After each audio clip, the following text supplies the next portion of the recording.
Kwa majina naitwa Paul Kisabo, ni wakili wa Mahakama Kuu, lakini pia mimi ni mkuu wa idara ya utetezi kutoka mtandao wa watetezi wa haki za binadamu Tanzania. Nipo na mawakili wenzangu Gaston Garubindi, ni mkurugenzi wa sheria na haki za binadamu Chadema, lakini pia nipo na wengine wakili Catherine kutoka kituo cha sheria na haki za binadamu, wakili Dickson Matata. Kwa pamoja tulikuwa tunawakilisha washtakiwa 47 katika mashtaka ambayo yamefunguliwa leo katika mahakama hii ya hakimu mkazi Kisutu. Wanashtakiwa kwa makosa mawili. Kosa la kwanza ni kula njama kwa nia ya kutenda kosa, lakini kosa la pili ni uhaini. Na kwa vile kosa la uhaini ni kosa ambalo mahakama ya hakimu mkazi Kisutu haina mamlaka kusikiliza, kwa hiyo washtakiwa hawajapewa haki ya kujibu chochote. Hiyo ni kwa mujibu wa sheria, na kesi yao imeahirishwa mpaka tarehe 19 mwezi wa 11. Ziko bachi tofauti tofauti, watuhumiwa ni wengi kama ambavyo umeona. Kwa hiyo mawakili wengine pia watazungumzia bachi zingine, kwa sababu makundi yameshtakiwa katika makundi tofauti tofauti, lakini wote hao wanatuhumiwa kwenye makosa haya ambayo yote yanafanana ya kula njama kwa nia kutenda kosa pamoja na uhaini, isipokuwa na wamekamatwa hizi tarehe 29, 30, 31, tarehe 1 mpaka tarehe 5, wengine 6 na nyakati tofauti tofauti. Na kwa hiyo sasa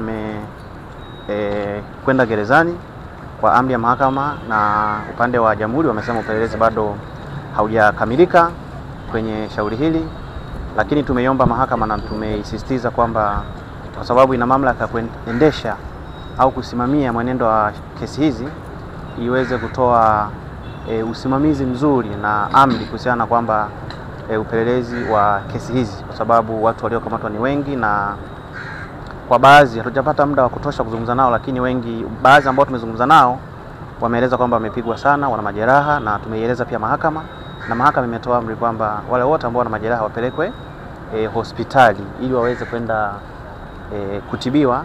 Lakini pia siku ambayo kesi itatajwa, inabidi jamhuri wawasilishe ripoti ya hali ya matibabu ya watu ambao wote wamepigwa na wana majeraha kama ambavyo mahakama tumeionyesha, na bahati nzuri majeraha yenyewe yanaonekana.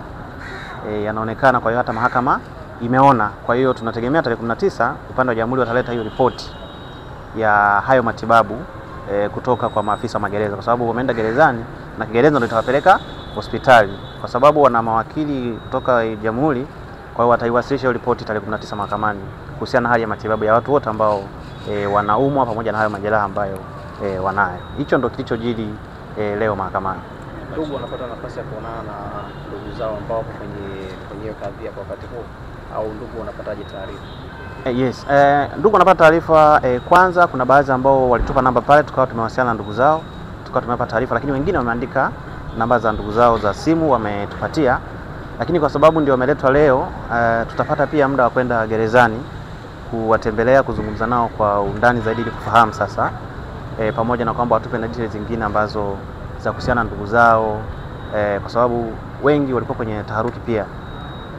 Kwa hiyo tutakwenda gerezani, tutazungumza nao, lakini kwa wale ambao wametupa namba tutawasiliana na ndugu zao, tutawapa taarifa. Lakini pia hata nyinyi waandishi wa habari, hizi hati za mashtaka ni public document, ni nyaraka za umma.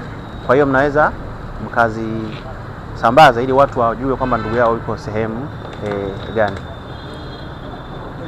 Kidogo tu. Kwa bachi yenu nyinyi umesema watu ni wengi. Kwa kweli kwa bachi yetu ni watu 47.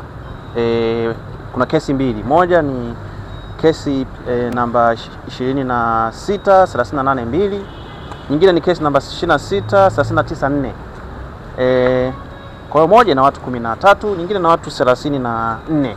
Kwa hizi ni bachi mbili. Kuna bachi zingine, na nadhani nimeona hata mtandaoni kuna Dodoma na maeneo mengine. Dodoma pia tumeona watu wamepelekwa mahakamani na mashtaka ni yanafanana kivyo vile. Kimsingi sisi kama watu pia wa haki za binadamu tunakemea vitendo vyote vya watu kupigwa, kuteswa, tena wakiwa wamekamatwa, ambao tunaamini kwamba walipaswa wawe salama kwenye mikono ya jeshi la polisi. Sasa wamekuja mahakamani, watu wengi wanachechemea, wameonyesha majeraha, inaumiza kwa kweli, na tunakemea vitendo vya namna hii, havipaswi kujirudia kwa watuhumiwa ambao wanakuwa wamekamatwa. Pengine wakili, tumesikia kwamba watu wamejiripiwa na wanatakiwa kafanyiwe uchunguzi wa kiafya. Ni nani wa kuandaa hii ripoti na kuileta mahakamani? Kama kwa jinsi tulivyowasilisha mahakamani, mahakama imeagiza magereza iwapeleke wakatibiwe wapate matibabu, na kuwapeleka manake ni hospitali. Sasa manake ripoti ya matibabu inaandaliwa na daktari au madaktari ambao watawahudumia hao wagonjwa. Kwa hiyo tarehe ambazo mahakama imepangwa kuendelea na hizi kesi tarehe 19 mwezi huu, itabidi sasa mawakili wa jamhuri walete hiyo ripoti ambayo itawasilishwa kutoka magereza. Sasa wataileta, wataiwasilisha mahakamani. Mahakama imeagiza hivyo kwamba ripoti ya haya matibabu iwasilishwe mahakamani. Kama atabainika na kosa, adhabu yao ni kosa la uhaini, hukumu yake ni adhabu ya kunyongwa hadi kufa kwa mujibu wa kanuni ya adhabu kifungu cha 39(2)(d), na kwa ndo kifungu ambacho wanashtakiwa nacho, na kifungu namba 384 cha sheria ya kanuni ya adhabu. Nisha kujibu kifungo cha maisha.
Amemkosa.